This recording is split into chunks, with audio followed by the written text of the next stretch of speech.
नमस्कार। देखिए, हम एक गीत बनाए हैं खुद से। जिस माँ को एक ही औलाद हो, उसी के ऊपर हम बहुत अच्छे भाव में गीत बनाए हैं।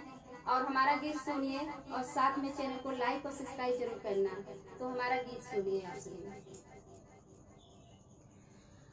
है मेरे ते बाटे मैया एक ही ललनवा, बड़ा दुलारा बाटे ना, बड़ा दुलारा बाटे ना।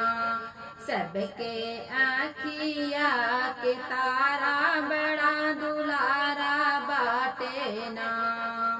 पापा से मांगे अपने 10-10 रुपया, और मम्मी से मांगे ना, और मम्मी से मांगे ना।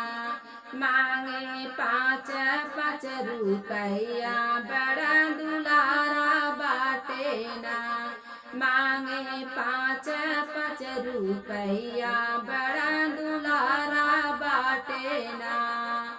चाचा से मांगे अपने 10-10 रुपया, और चाची से मांगे ना, और चाची से मांगे ना।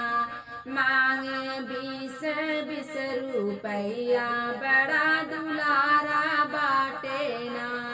मांगे 20-20 रुपया, बड़ा दुलारा बाटे ना। बुआ से मांगे लैला 100 रुपया, और भैया से मांगे ना, और भैया से मांगे ना। दीदी से मांगे 2 रुपया, बड़ा दुलारा बाटे ना। दीदी से मांगे 2 रुपया, बड़ा दुलारा बाटे ना। है मेरा ते बाटे मैया एक ही ललनवा, बड़ा दुलारा बाटे ना। सबके आँखिया के तारा, बड़ा दुलारा बाटे ना। सबके आँखिया के तारा, बड़ा